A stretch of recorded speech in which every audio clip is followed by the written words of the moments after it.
Neste vídeo vou fazer um breve resumo de A Revolução dos Bichos, do autor inglês, que na verdade nasceu na Índia, George Orwell. A Revolução dos Bichos parece ser um livro sobre bichos em uma fazenda, mas na verdade fala sobre o regime stalinista na União Soviética, ali por volta das décadas de 20 até 50 e pouco, quando Stalin morreu. E na época da Segunda Guerra Mundial, a Inglaterra lutou do lado dos Estados Unidos contra os nazistas e eles tiveram apoio também da União Soviética. Na época, Stalin era o comandante lá da União Soviética. Mas o que é que isso tem a ver com o livro, né? Porque o livro realmente acontece na perspectiva de animais, de alguns porcos, principalmente um chamado Napoleão, outro chamado Bola de Neve, e de alguns cavalos, um chamado Sansão, que é o mais trabalhador, e uma chamada Quitéria, que é uma égua, de várias ovelhas, galinhas, cachorros, enfim, outros animais. No começo da história, eles moram todos em uma granja, a Granja do Solar, que tem um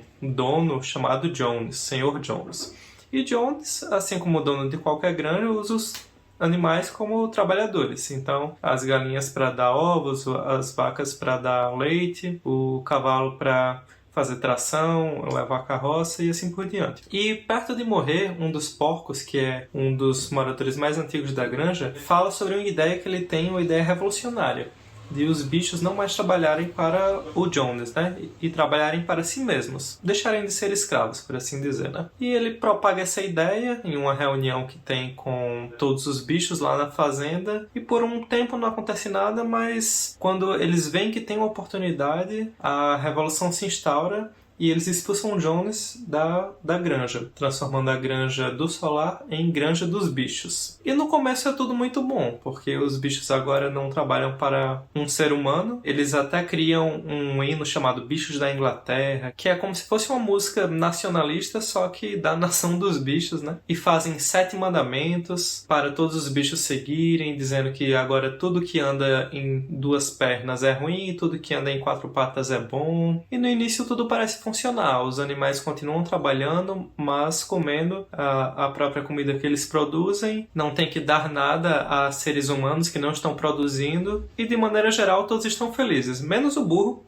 porque o burro continua do mesmo jeito ali. Esqueci o nome dele, mas ele continua fazendo exatamente o que fazia quando servia ao Sr. Jones. Pois bem, depois de algum tempo, os porcos, que são tidos como os animais mais inteligentes da história, começam a perceber que eles podem se tornar líderes da granja. Então, começam a criar uma ou outra regra, dizendo o que os animais devem fazer ou não devem fazer. Os outros animais, como eles não pensam muito, principalmente os cavalos, que só trabalham, e o burro, que só faz o que é mandado também, só seguem. Isso vai se desenvolvendo ao longo da história, de modo que os porcos criam uma tirania. E este livro, de várias formas, faz referência ao regime stalinista, porque é uma crítica ao comunismo.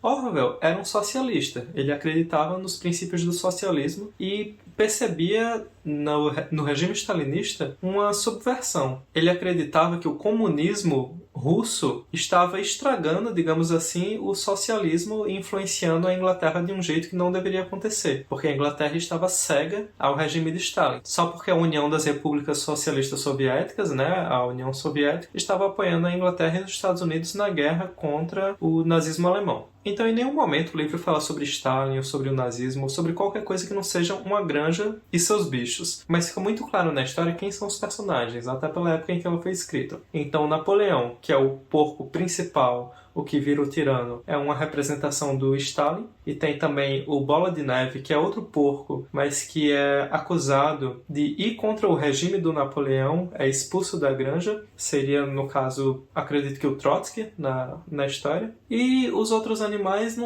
não necessariamente tem uma relação muito direta com personagens históricos. Um ou outro pode ter. Algumas impressões sobre o livro.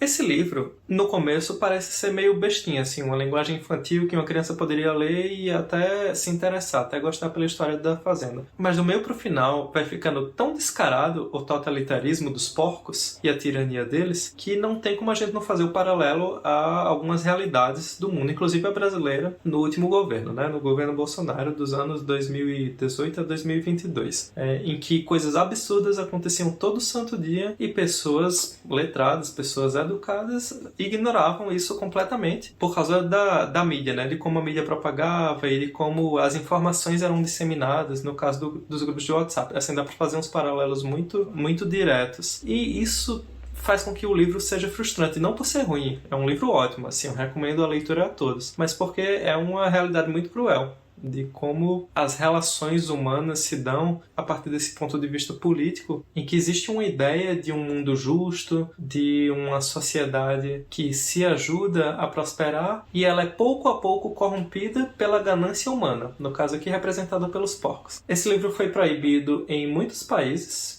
Inclusive, ele continua proibido em alguns países, né? Por exemplo, na Coreia do Norte. Não sei se na própria Rússia, provavelmente lá deve ser proibido também. Mas o interessante dessa edição que eu tenho aqui no final, tem alguns prefácios do próprio Orwell.